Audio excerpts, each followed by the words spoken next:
Encore une fois, nous sommes là pour pouvoir partager la pensée divine à tout le peuple congolais qui sont sur place en RDC, qui sont en diaspora, toute la communauté congolaise.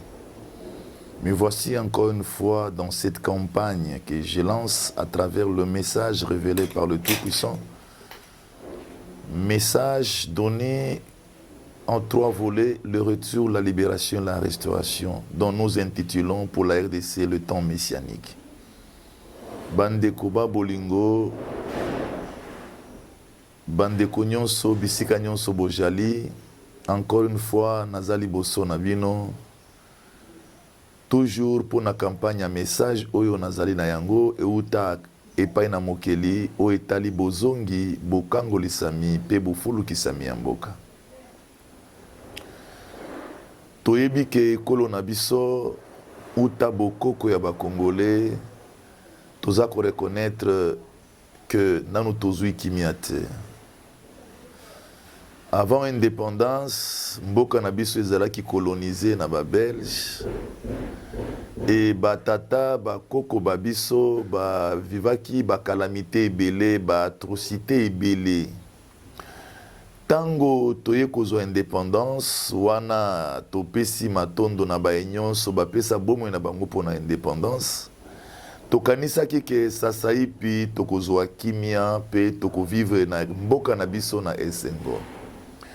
Après indépendance, ba politicien na biso bazalaki na makoki ya kosimba te lolenge esengeli pona kotambusa ekolo oyo na kati ya bofulu kisami na yango. Na yango toye kukwea lisusu na kati ya motambo ya Satana na nzela ya Deuxième République oyo implantaki régime moko dictatorial oyo ezalaki pasi lisusu mingi pona bandeko ba Congolais wana ebele bakufa pona ba résistance ya dictature ba atrocité ezongaki lisusu ndenge ezalaki tango tozalaki na kati ya colonisation. To rappeler que na Deuxième République, ebele ya bato bakufaki, ezalaki régime moko ya tyrannie, ezala régime moko ya autoritaire exagéré. Wana koloba toujours na tina ya pasi ya Congolais. Uta wana mboka ememama na bokonzi ya Satana na nzela ya molimo. Mboka ekomaka transformé. Image ya mboka transformaki kobanda na bendele misolo kombo ya ekolo na kombo ya ibale wana munguna Satana azwaki isika na mboka na kosepela ba Congolais domination banda koko ya biso tokoki construire futur te soki toyebi passé te pe toyeba bambeba tosala na passé na tina ete futur ezala na assurance. Gaza awa pona kopesa réflexion. Étant messager divin, na kopesa d'abord réflexion. Po bato sengeli baye babumbu na biso e uta wapi. Mboka ekangama na nguya ya mulili. Ba valeur ya mboka e ibama na nguya ya mulili. Solo tango mokonzi atinda kingai na mission nanga 2022 alakisa kingai manso mabombama. Alakisaki ngai bisika wapi bokanga mizalaki eza na tina ekonomi eza na tina ya bendele na tina ya ekolo pelelo na azali kopesa mbela na baimboka mokonzi asazwaki initiative tango atindaki ngai mission 2022 alakisaki ngai nyonso polele ndenge pe biloko ezalaki kozonga ndenge ekonomi ezalaki kozonga ndenge pe ba gloire ya mboka ezalaki kozonga. Naza awa comme un messager assuré à plan ya Nzambe Mokeli. Je demande votre confiance. Natina été tout partagé pensée divine. Seule la pensée divine muteko mabiso na succès na kati na mboka na biso. Puisque il est le créateur, le rémunérateur, le rédempteur. Il est tout, il est capable de tout. Bandeko, tant messianique et cookie.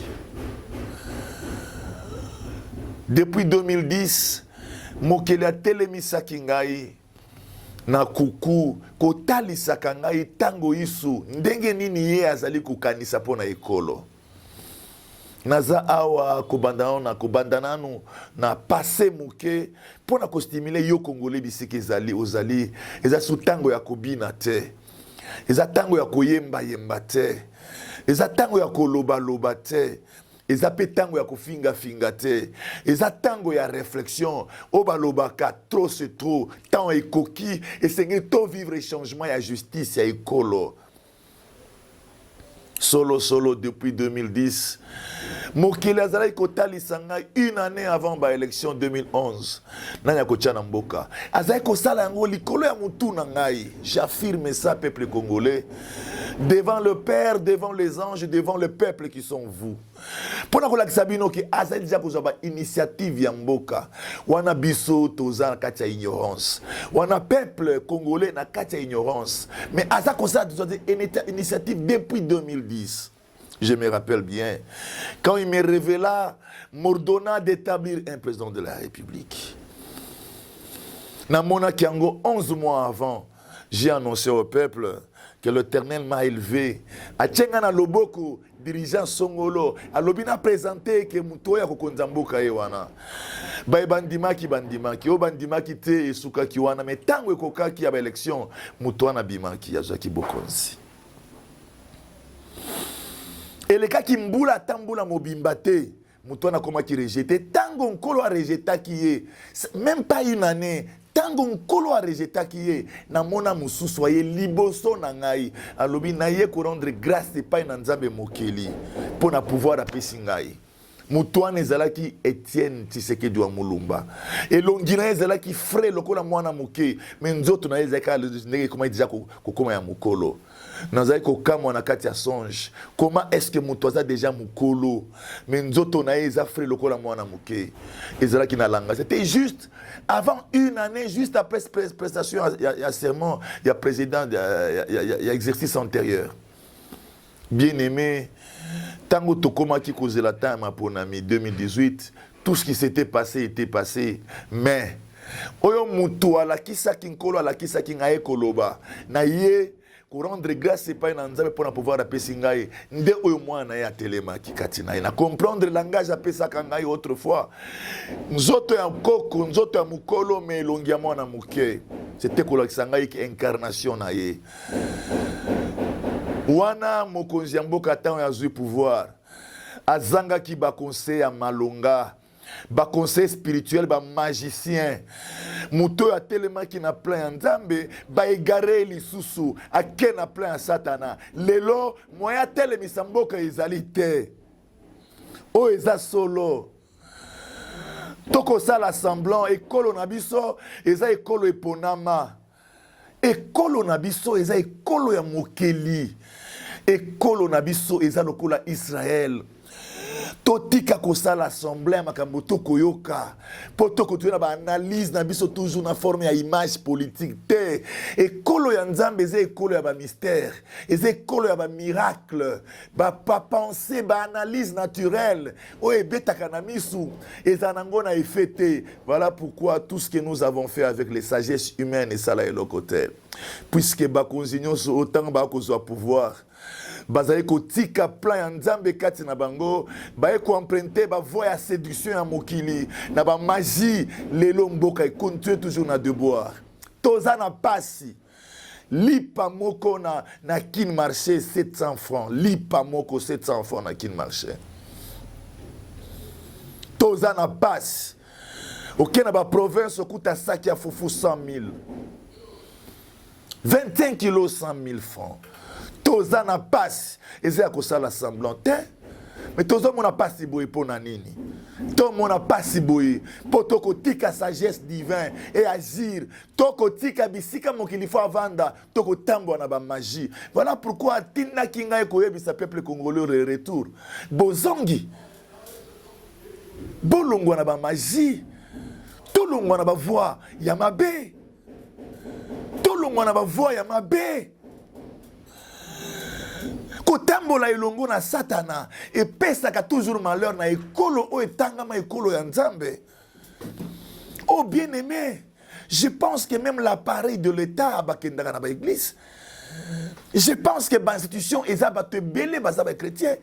Mais chrétiens, ils allaient au église, c'est la magie. Chrétiens, ils allaient aux côté à Jésus, c'est la magie. Il y a mon tout, il y a esprit, il y a mon tout, et s'aligner dans mon lit, mon yanzambe. Il y a mon tout, il y a l'église. Église, il y a l'église, il y a bon Zambé, il faut étendre, ça y est.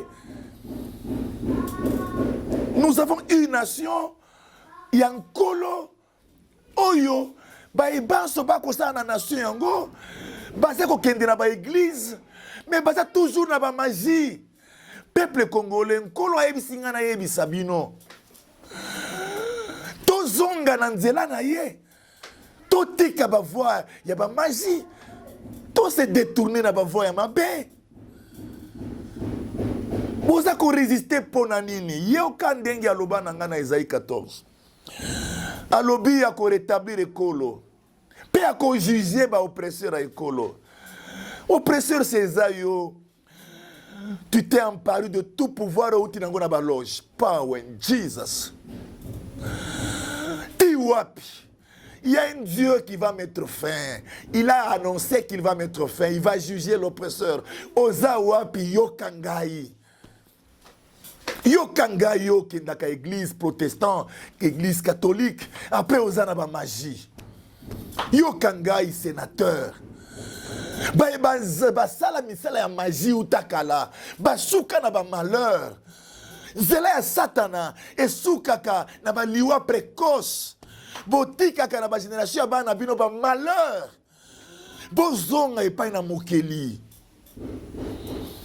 Bozonga na bomo ya solo. Bongo botonga mboka oyo eza mboka glorieux. Je pense que le message passe. Toko sala ba effort pour passer bien nos messages. Parfois avec les fonds propres ya ba poche ya batu. Biso na ba organisation toza nango pona ko pesa message. Bien aimé toza na intérêt tolingi ko pesa mbela ya mokeli. Alobi ya ko restaurer mboka pe ko juger ba nyonso baza ba oppresseur. Oppresseur eza ba ba ko konza. O bazo konza na lingi ya ko bebisa. Voilà l'oppresseur. Je m'excuse bien aimé. Il est temps. Il est temps. À part temps, il y a une réflexion. Toza n'a pas sur pourquoi. Boyoka bien, tango nyonso ekolo ya Israël selon histoire biblique. Tango nyonso bazalaki kotambola, ba roi na bango, ba kotambola na ba séduction, ya ba mboka ya bipaya, bazalaki na misala ya magie. Mboka ebande ko koma na pasi, pasi on ebande ko engendrer bitumba, ba guerre. Voilà, mboka na biso lelo, soki otali yango na miso ya molimo na bosolo, okomona solo, mboka moko ya bonzambe, me batu ba suye yango na ba magie, na ba fétiche, et produire ba malheur na ba guerre. Men nkolo alobaki na ngai, bozongi, alobi na ngai bokangolisami, alobi na ngai bofulukisami, pe alobi akoretablir ekolo. Voilà elikia oyo na kopesa na baimboka. Toza ko déplorer guerre. Et uti wapi. Pouvoir à tout prix.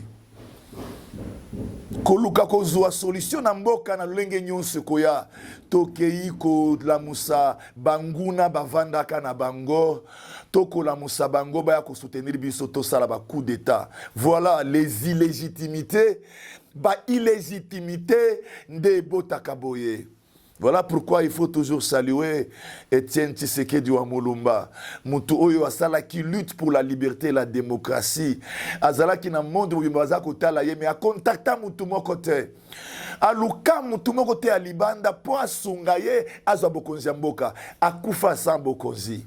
Voilà, un homme d'État comme un exemple. Il y a un homme d'État oyo bakoki koya na ekolo. Akufa pe pauvre.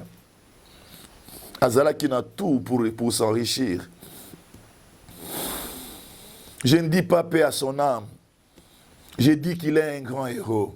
À mon avis. Lelo, ce n'est pas le cas. Toza na guerre, puisqu'il y a eu des accords avec Rwanda. Il y a eu des accords avec Ouganda. Pour pesa force, afin d'éloigner l'ennemi na bango ezala ki Mobutu, pour na liwa Abiyarimane. Tokenda ki ko telemisa muto yo azela kabiso na coin. Muto ya envie akaba richesse na biso. Muto lukaka forme ni na kokota esika wana. Pona ba illégitimité. La voie à coup d'état eza jamais voie à malamu. Eza illégitimité. Voilà bisika tozali. Parce que ba korwana continuer na batata et que na bana lelo tozana pasi bande kona biso ba tuerie mikolo nyonso. Ba innocent bazali ko kufa. Ba konziamboka ya Congo na ba imboka esengeli to telemato se rendre compte. Toko sala semblant toko situka kanda na mokili ko salema kake kubeta potangwa lobi akosala likambo akosala yango. Voilà, avant ça là, atinda kabatinda minaye pona ko préparer milimo ya batu po batu baloba teke nayoka kimbela te. Bien-aimé naza koleka na ba télévision ebele soko landinga dimanche na 18h okutanga na antenne A. Au coup tangana message monsieur la diaspora toza komi beta mitu pona nini ezali po toza incarné na message divin, pensée divin pour la restauration, pour la libération, pensée divin pour la bolamu ya Congo. O ezali initiative te ya mutu, o ezali volonté patriotique te, o eza mission dont je suis en train de vous dire. Voilà, quand c'est une mission, parce qu'il y a quelqu'un derrière cette mission, il y a une intelligence derrière cette mission. Cette intelligence c'est Elohim. Cette intelligence, c'est le Créateur. C'est le Père céleste. Voilà pourquoi il me dit encore de vous dire, on a besoin que le pays reçoive la paix. Mais je vous dis, tant qu'Israël se rendre compte que to tambwisa kimboka na bakisi, to tambwisa kimboka libanda ya mokeli, bazalaki ko sangana ba imboka nyonso pona kolela masumu. Voilà pourquoi j'aurais bien invité Basali Nzambe nyonso ya Congo o bazali ko sala ba rassemblement ezala ba rassemblement ba miracle te po esalema mingi epesa eloko te ezala rassemblement ya bozongi ya peuple pa na mokeli bisika bato akokutana baleli masumu bisika bato akokutana pona ko se repentir pona ko sukola bilamba na biso eza suye tokomona ba rassemblement wana kozana effet. Sinon, tu continues à un rassemblement écumérique, tu nyonso bazawana, ba magicien bazawana, ba sataniste bazawana, to tie kombo ya nzambe to tie liboso, to yembi to bini, to lobi to sale loko te, tan oyo, ezata akolela mawa ya nzambe, ezata oyo sacerdote, pasteur, akanisi, ndenge abimisa ka mundimi moko mbongo ebele, pona ba chapitre biblique, mundimi wana azo souffrir lelo, a se dépouiller na mabe wana, a se repentir na mabe wana. Ezata oyo politique moko ayebi kaza na formation ta yango yo alobi te et puis sa réponse te nekolo na kati ba rassemblement ya bongo aye aleli pozo bolimbisa masumu ezatanto sokola bilamba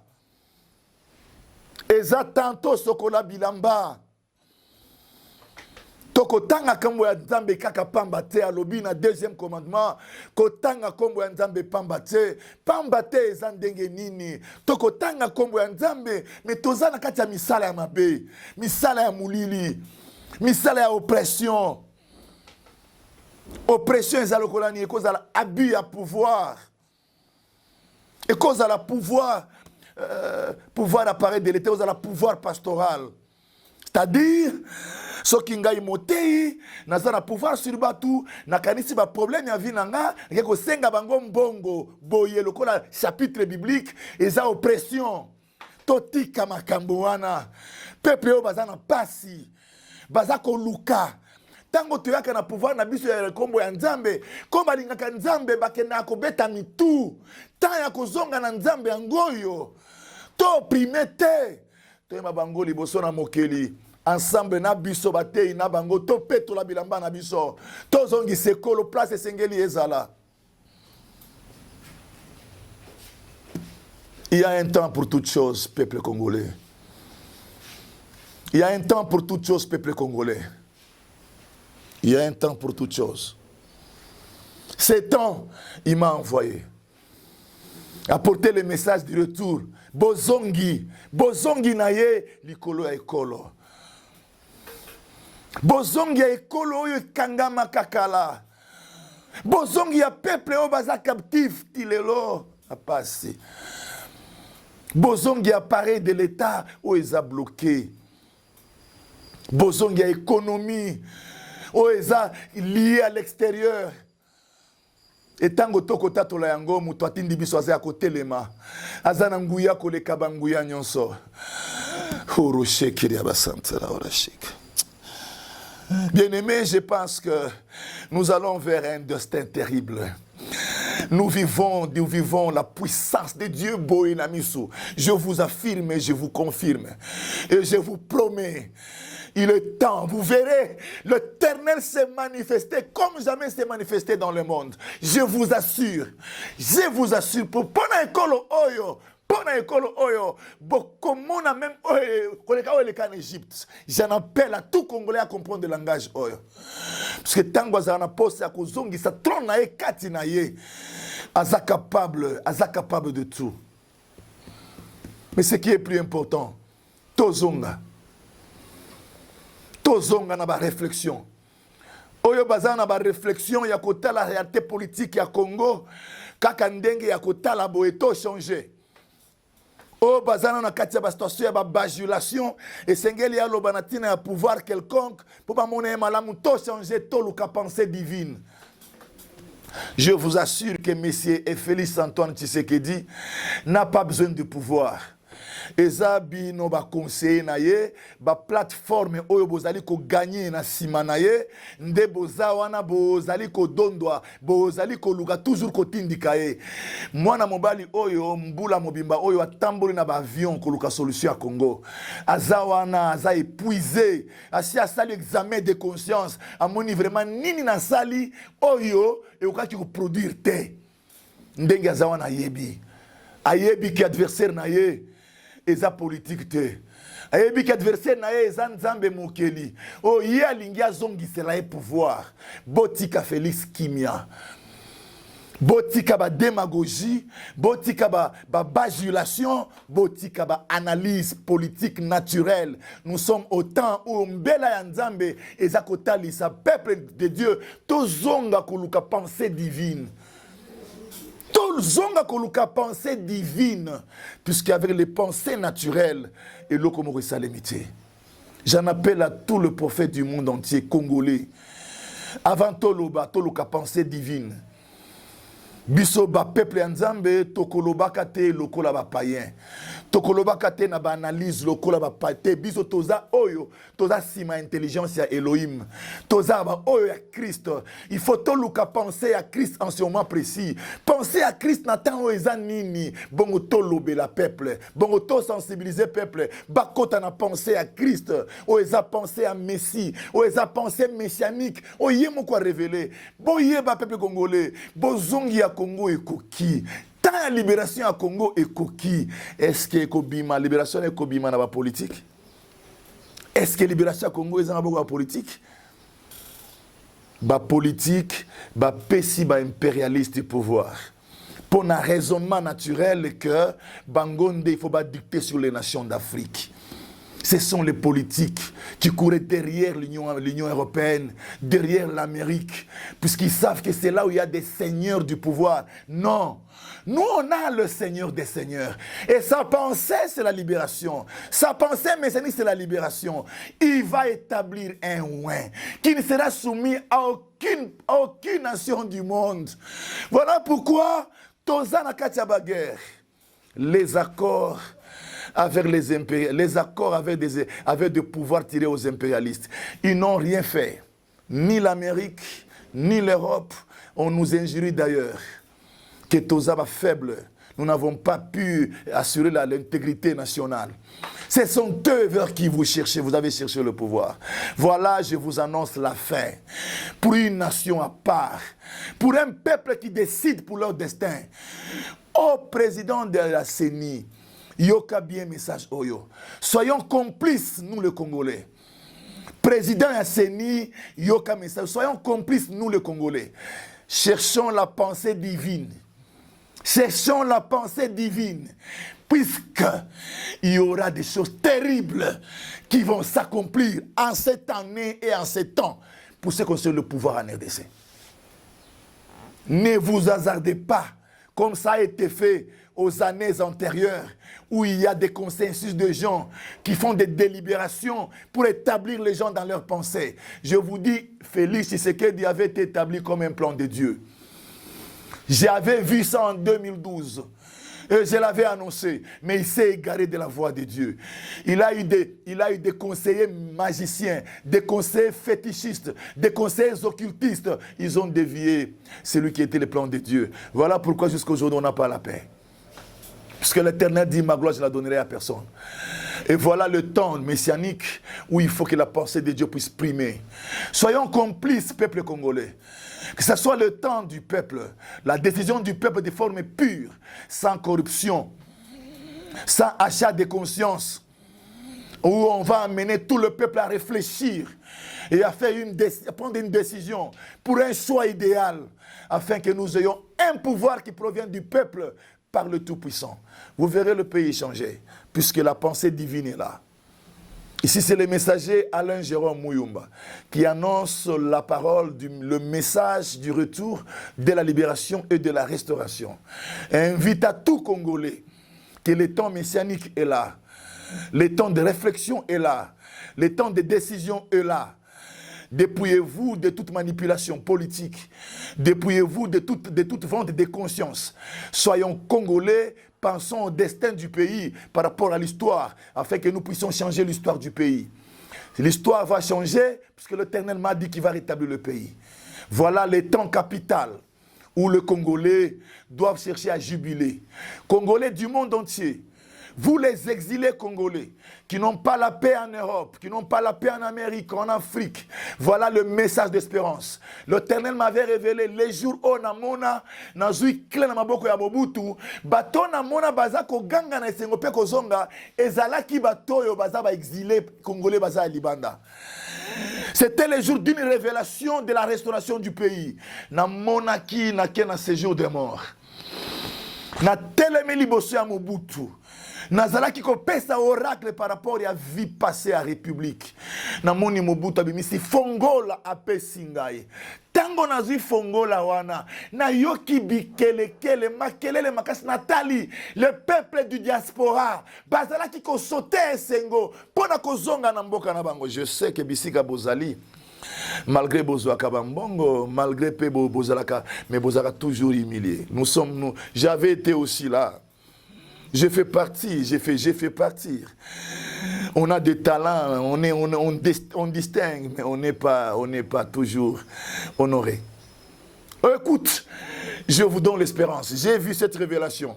Puisque la pensée divine vient pour restaurer le pays, afin que vous veniez avec votre expertise, vous asseoir et vivre. J'en appelle à tous les étudiants congolais qui sont égarés dans les magies. C'est vous qui aurez dirigé ce pays dans les plus prochains jours. Il va se faire une nouvelle classe politique avec vous, les étudiants congolais. Mais je vous affirme que les magies, le fétiche sont en train d'être exclus puisque le Tout-Puissant est en train de s'élever pour prendre l'initiative et amener son pays dans son plan. Est-ce que vous serez disponibles? Retournons tous à la pensée divine. Tous dans la pensée divine. Tous dans la pensée divine. Pour un Congo puissant. Pour un Congo de paix. Pour un Congo prospère. Amen.